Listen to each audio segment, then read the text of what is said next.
Good day, dear teachers! For today's video, mag-a-assess po tayo ng sample portfolio using the Electronic Individual Performance Commitment and Review Form or EIPCRF.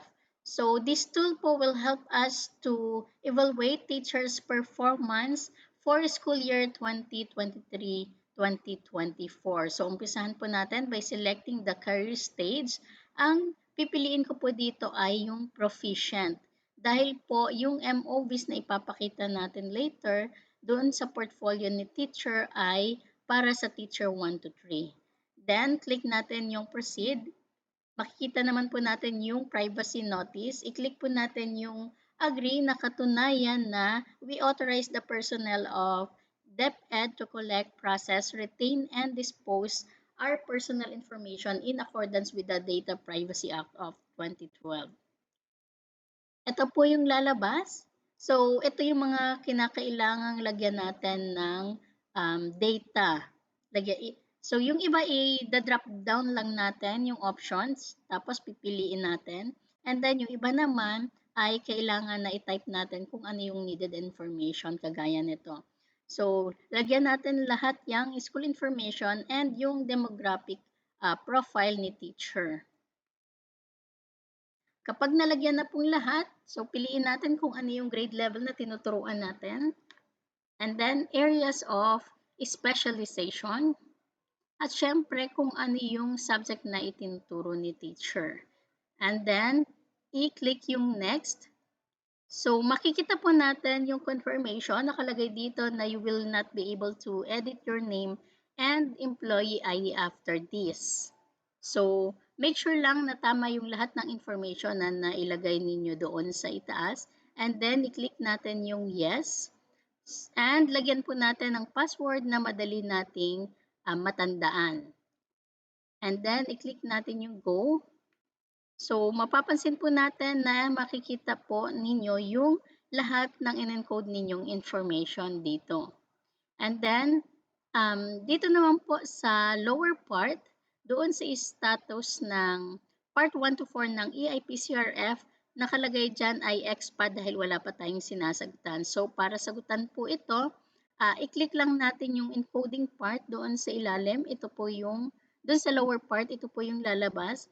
Lagyan po natin ng info ni rater. Ang rater po ay pwede pong inyong head teacher, master teacher, or ang principal. Ayan, kapag nalagay na lahat, lagyan natin ng date. Ang sample date na ilalagay ko ay July 1, 2024 dahil hindi tayo pwedeng mag-assess during the vacation of teacher. So, after po nito, lagyan natin or i-choose natin yung subject na ating itinuturo. Kung ano yung subject na ginamit nyo during your observation. Kung napapansin po ninyo, nagiging white yung ibang cell, ito yung lalagyan natin ng rating later. Ayan. After nito, lagay muna natin yung date kung kailan inobserve si teacher. Ang reason po nito para po dali nating lagyan ng rating yung efficiency ng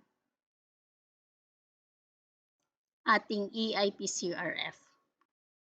So, i-check po muna natin kung ano yung date na nakalagay doon sa rating sheet ni teacher from first quarter to fourth quarter, yung kanyang first to fourth observation. So, yun po ang ilalagay natin dito. Kung napapansin po ninyo doon sa date, each quarter ang observation ni teacher.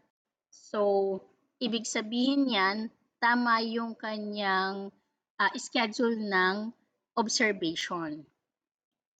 So, let's start na po dito sa objective number 1. Tingnan natin yung MOV na nilagay ni teacher. Ang MOV po nito ay yung rating sheet or inter-observer agreement form. So, for objective number 1, ang kailangan po dito na MOV ay yung indicator 1 kung ano yung rating doon sa indicator 1 ng first quarter or first observation to fourth observation. Yun po yung ilalagay natin dito sa COT1, COT2, and COT3 and 4. So, ayan, nalagyan na natin. And double check lang po natin. So, after that, yung sa efficiency naman po, kagaya ng sinabi ko kanina, kaya nilagyan ko po kaagad yan para makita natin kung tama ba yung schedule ng observation ni teacher.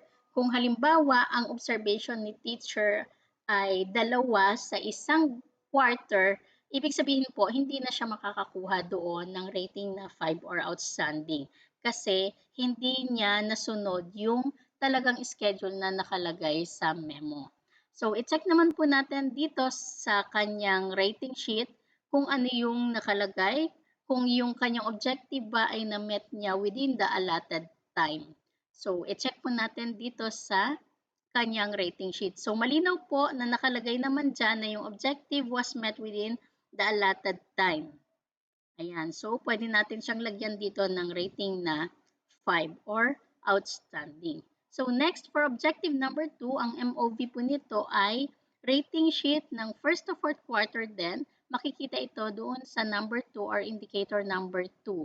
Yan pong rating na yan ang ilalagay natin dito sa ating EIPCRF. So, ayan. So, sa efficiency, ganun din po. Dahil iisa lang naman na rating sheet ang gamit natin, outstanding ang ilalagay natin dito kay teacher.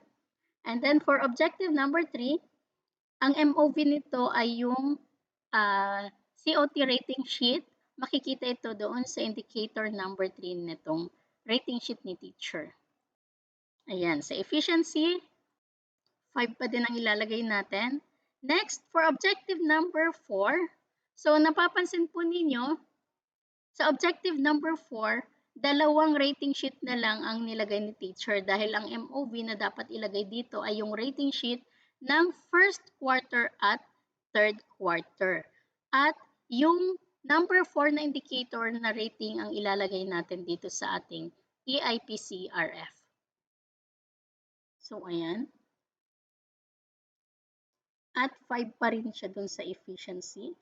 Next, for objective number 5, sa objective number 5, so same yung COT rating sheet na ilalagay natin. COT 1 ng first quarter at COT 3 ng third quarter. So sa efficiency, 5 pa rin. For objective number 6, i-check natin yung MOV numbers ng objective number 6. Ito po. So, lagyan natin ng rating. So, ayan.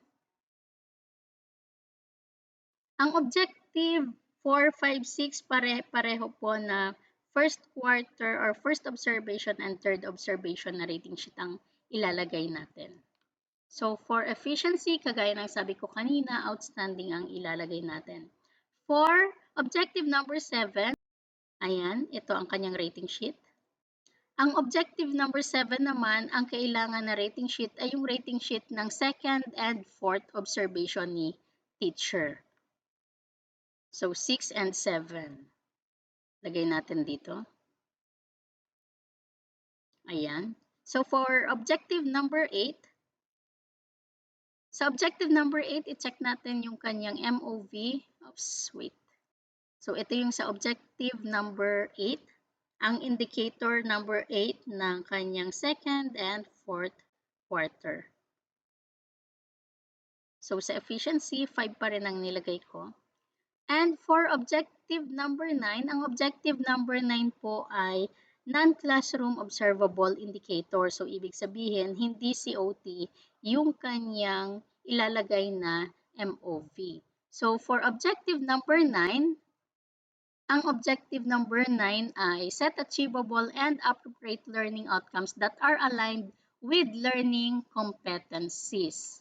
So, ang MOV na dapat na ilalagay dito ni teacher ay at least one lesson plan or one lesson plan from a self-learning module developed by the ratee and used in instruction. So, for example, ito yung inilagay na MOV ni teacher, yung kanyang self-learning module na ginawa at nag-attach din siya ng lesson plan, nakatunayan na yung kanyang module na ginawa ay ginamit niya sa kanyang pagpapakitang turo. So, ang magiging rating po dyan ni teacher ay sa performance indicator ng for quality ay outstanding. Yun po ang ilalagay natin dito or rating na 5. Yan, 5. For efficiency naman ng objective number 9, so makikita po ninyo dito, outstanding or rating na 5 if all of the learning outcomes set were aligned with the learning competencies as shown in the MOV submitted. Very satisfactory or 4 naman if majority of the learning outcomes set were aligned with the learning competencies as shown in the MOV submitted. Nilagyan ko po siya dito ng rating na 5 sa efficiency sa objective number 9. So let's proceed doon sa objective number 10. Ang objective number 10 po, ito ay classroom observable indicator din. So ang MOV po dito ay yung rating sheet ni teacher ng second and fourth observation. Ayan, yung second and fourth observation. Yung indicator 9 dito sa rating sheet, yun yung ilalagay natin na rating dito sa objective number 10. Ayan, nilagyan ko pa rin ng efficiency ay 5. Next po sa objective number 11, ito ay non-classroom observable indicator. Check po natin yung kanyang MOV. For objective number 11, utilize assessment data to inform the modification of teaching and learning practices and programs. Ang MOVs for objective number 11 is a list of identified least or most mastered skills based on the frequency of errors, correct responses with any one of the following supporting documents. Ano-ano ba yun? Number 1, accomplishment report for remedial or enhancement activities, intervention materials used for remediation. Number 3, lesson plan or activity log for remediation or enhancement utilizing of assessment data to modify teaching and learning practices or programs. Tingnan natin itong inilagay ni teacher sa kanyang portfolio na sample MOV for objective number 11. So nakikita po natin naglagay po siya dito ng FOE, LMS, at saka yung kanyang remediation plan and sample developed materials para doon sa kanyang mga students. So kapag ito po ang nilagay ni teacher, ang ilalagay po natin sa kanya ay very satisfactory para sa performance indicator ng quality. Dahil doon sa quality nakalagay po, develop materials based on learner's assessment data as evidenced by a list of identified list or most mastered skills with supporting MOV number. I-check natin ulit yung MOV number 2. Ang MOV number 2 na nakalagay dito ay intervention material used for remediation. So baka sabihin nyo po, intervention materials lang naman, bakit 4 yung nilagay ko? Kasi nga, hindi naman tayo makakapag-develop ng intervention materials para sa students kapag wala tayo nung remediation plan natin.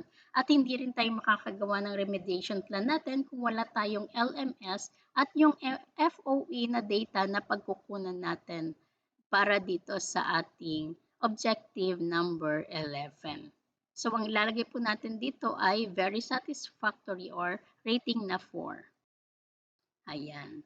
For timeliness naman ng objective number 11, so sa timeliness, outstanding if the teacher submitted MOV showed utilization of assessment data across 4 quarters. So, ibig sabihin, kung 4 na FOE, 4 na LMS, 4 na remediation plan, or 4 na intervention materials ang inilagay mo. So, outstanding. Kapag hindi naman, very satisfactory if the teacher submitted MOV showed utilization of assessment data across 3 quarters. So kung tagtatatlo lang na nilagay ninyo doon sa every quarter para sa objective number 11. Satisfactory naman if the teacher submitted MOV showed utilization of assessment data across 2 quarters. So for example, dalawang FOE, dalawang LMS, or dalawang remediation plan, dalawa din na intervention materials, satisfactory yon. So i-check natin yung nilagay ni teacher dito sa sample portfolio niya. As you can see, tigi-isa lang po ang nakalagay. So, isa lang na FOE, isang LMS din, isang remediation plan, at isang intervention materials. So, kung ito po ang inilagay ni teacher, ang kanyang magiging rating para sa timeliness ng objective number 11 ay, ang ilalagay ko dito ay 2. Bakit 2 lang? Bakit 2 nga lang ba? Kasi nga nakalagay dito, unsatisfactory or rating na 2 kapag si teacher ay nagsubmit ng MOV, showed utilization of assessment data in only 1 quarter. Tag-iisa lang naman yung nilagay niya. So, ibig sabihin, sa isang quarter lang yung nilagay niya na FOE, LMS, yung kanyang remediation plan at saka yung kanyang intervention materials. Kaya ang rating niya sa timeliness ay unsatisfactory or 2. Ayan. So, for objective number 12 naman, ayan, dito sa objective number 12, build relationship with parents, guardians, and wider school community to facilitate involvement in the educative process. So, ang sample MOVs for objective number 12, any one of the following. So, yung una, proof of participation in any activity highlighting the objective such as but not limited the following. Receipt form or monitoring form during distribution of learning materials. Commitment form to stakeholders, develop advocacy materials, certificate of participation that shows parents, stakeholders engagement signed by the school head, any equivalent ALS form or documents that highlights the objective.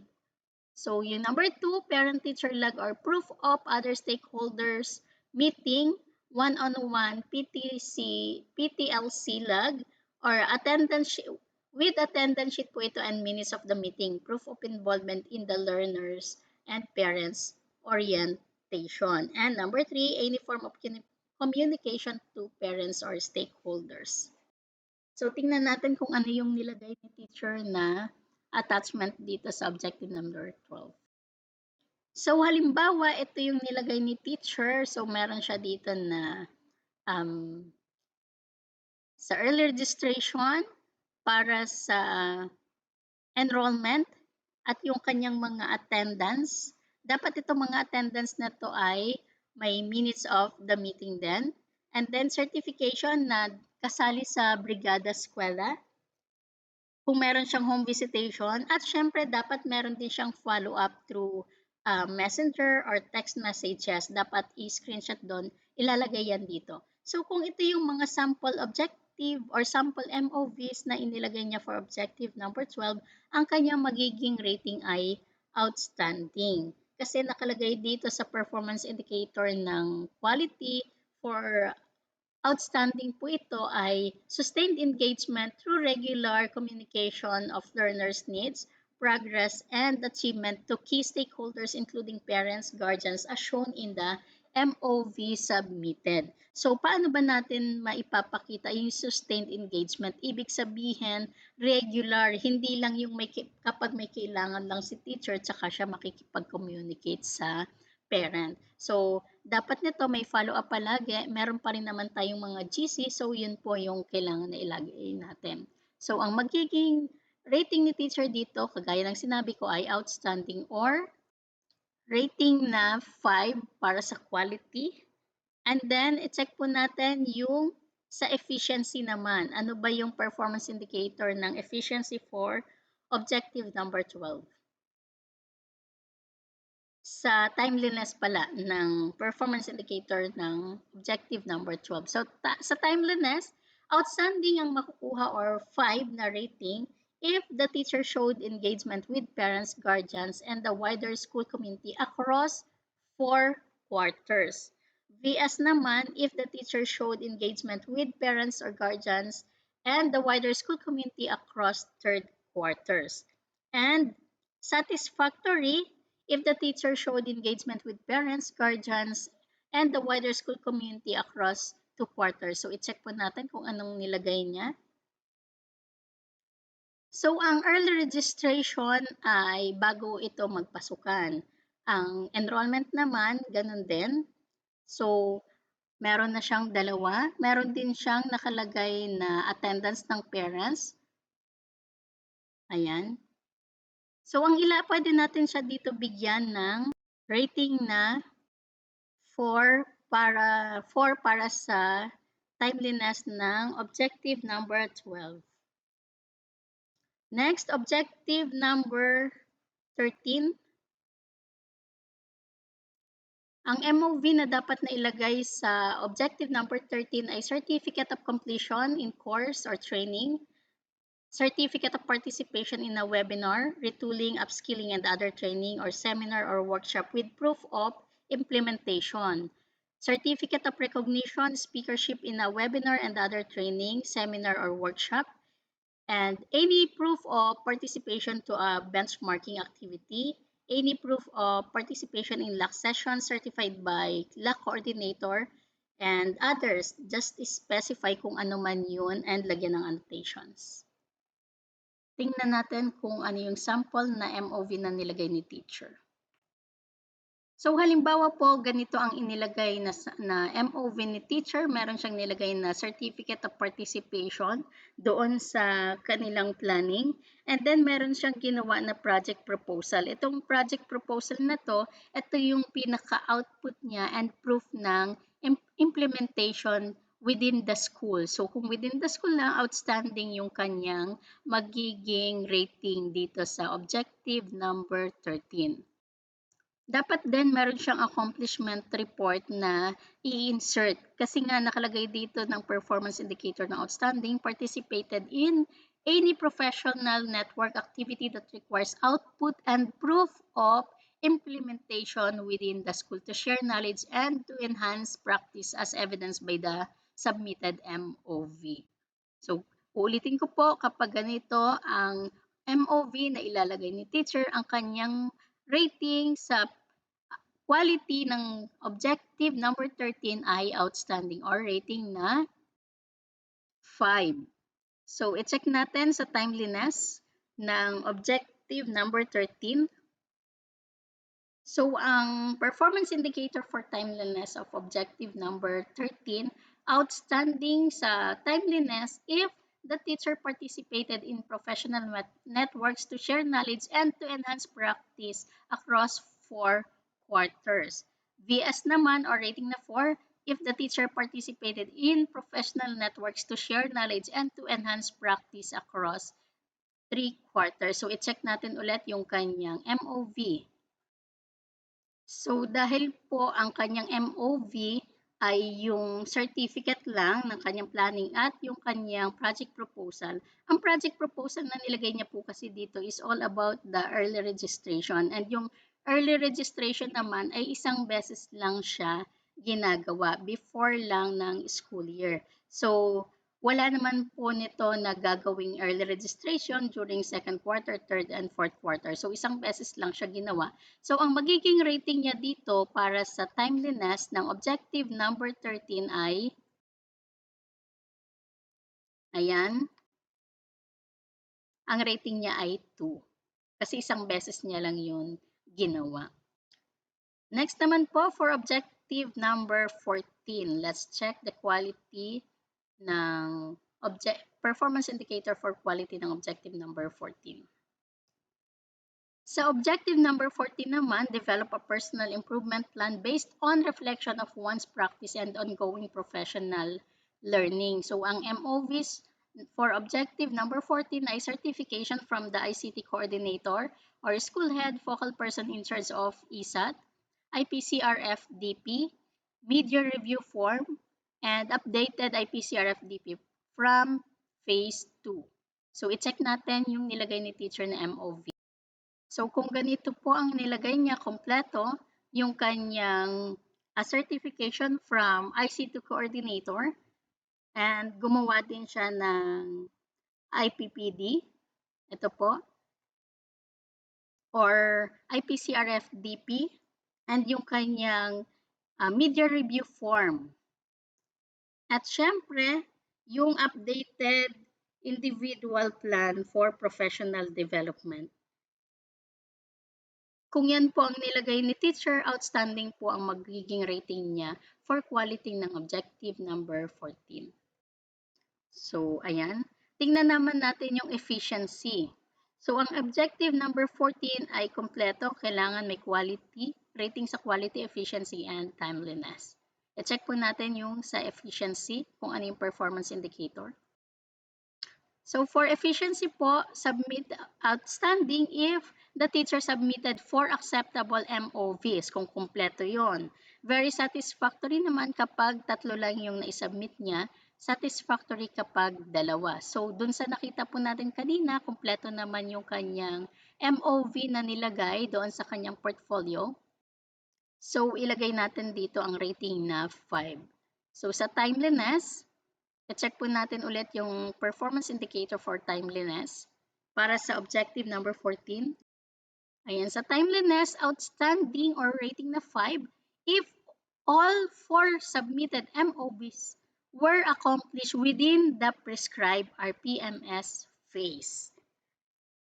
Sa very satisfactory naman, if the teacher submit yung 3 MOVs, dapat na-accomplish na yon within the prescribed RPMS phase. So, nakalagay naman po doon yung date, kung kailan niya na-accomplish yung bawat MOV na nilagay niya.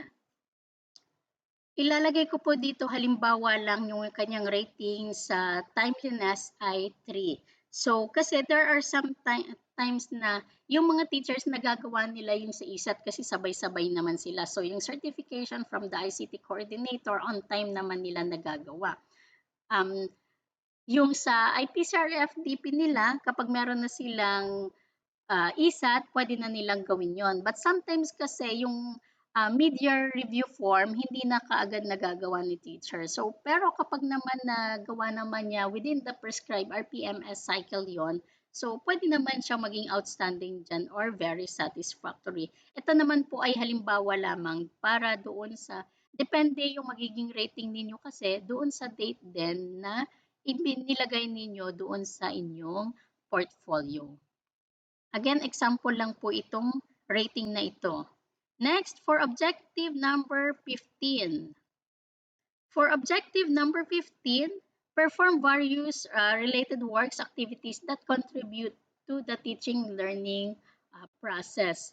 So, for MOVs ng objective number 15, any one proof of committee involvement as module or learning material writer or validator, involvement as a resource person, speaker, learning facilitator in the regional office, schools division office, school initiated or TV or radio-based instructions, book or journal authorship, co-authorship or contributorship, advisorship, coordinatorship, chairpersonship, participation in demonstration teaching, participation as research presenter in a forum or conference, mentoring of pre-service in service training, conducted research within rating period. Within rating period po, ibig sabihin yung school year 2023-2024 lang. So, i-check natin yung sample na MOV na inattach ni teacher. So, halimbawa po, ito yung nilagay ni teacher, Certificate of Recognition na siya ay nag-render as ESP focal person. So, ang magiging rating niya ay satisfactory. As you can see, ang performance indicator kasi ng satisfactory for quality ng objective number 15 ay perform at least one related work activity that contributed to the teaching learning process within the learning area or department as evidenced by the submitted MOV. So, malinaw na nakalagay dito, ESP focal person in Catch-up Friday. So, ang ilalagay natin na rating ay satisfactory. Ayan, lagyan natin ng 3. So, proceed tayo sa rating ng efficiency. Tingnan natin. For performance indicator for efficiency and timeliness ng objective number 15, Outstanding sa efficiency if the submitted MOV that details the achieved positive contribution to the teaching learning process as evidenced by the annotation provided. VS naman if the teacher submitted MOV that details the perceived positive contribution to the teaching learning process as evidenced by the annotation provided. So dahil certificate lang yung inattach niya sa kanyang as MOV sa kanyang portfolio, ang kanyang magiging rating ay, ayan, nilagyan ko siya ng rating na 2 dahil nga wala naman siyang ipinakita na annotation doon sa kanyang MOV na nilagay sa kanyang portfolio. Kaya 2 lang ang nilagay ko doon. Ayan. So for timeliness naman po, last na, for objective number 15, sa performance indicator for timeliness ng objective number 15, if the submitted MOVs were distributed across 4 quarters, outstanding or 5 yung kanyang magiging rating. VS naman, if the teacher submitted MOVs that were distributed across 3 quarters. Satisfactory if the submitted MOVs were distributed across 2 quarters. So, i-check po natin ulit yung kanyang MOV na nilagay sa portfolio. So, kung makikita po ninyo, ito po ay certificate ng as focal person ng Catch Up Friday. Siya yung focal person within their department. So, ang Catch Up Friday kasi ay nag-start naman siya ng almost third quarter na kasi January ito eh. So, after nung periodical test, if I am not mistaken, parang January 12 lumabas yung memo. So, dun lang nag-start yung catch-up Friday. So, ibig sabihin, hindi siya whole year. So, ang ilalagay natin dito, meron pa siyang third quarter and fourth quarter na ginawa ito, itong pagiging focal person. So, ilalagay natin na rating ay, lagyan natin siya dito ng 3. Ayan, kasi 2 quarters lang naman natin ginawa yung catch-up Friday. Ayan, tapos na nating sagutan yung ating EIPCRF, na-encode na natin yung mga rating. And then, after all this, lagay na natin yung pangalan ng approving authority. Ang approving authority natin ay ang ating principal. So, kumpletuhin lang po natin yung mga kailangan dito sa baba. Ayan, kompleto na. And then, finalize na natin yung part 1. So, lalabas po ulit ito. Lagay po natin yung ating password again. Siguraduhin na matatandaan po niyo ang password. Click again yung go. And then, ayan, i-check ulit natin yung status. Mapapansin niyo po yung part 1 at part 3 ay meron ng check. Ito po yung part 3. So, nakita niyo po kanina may check na ito yung summary of ratings ng EIPCRF. So, yun lamang po, dear teachers. At uulitin ko po, ang rating po na ipinakita ko dito ay depende lang doon sa MOV na inilagay sa sample portfolio ng teachers. Ang rating po ay mas magiging mataas pa kung magiging kumpleto at maganda yung inyong information na ilalagay dito. Thank you again for watching, dear teachers. Bye!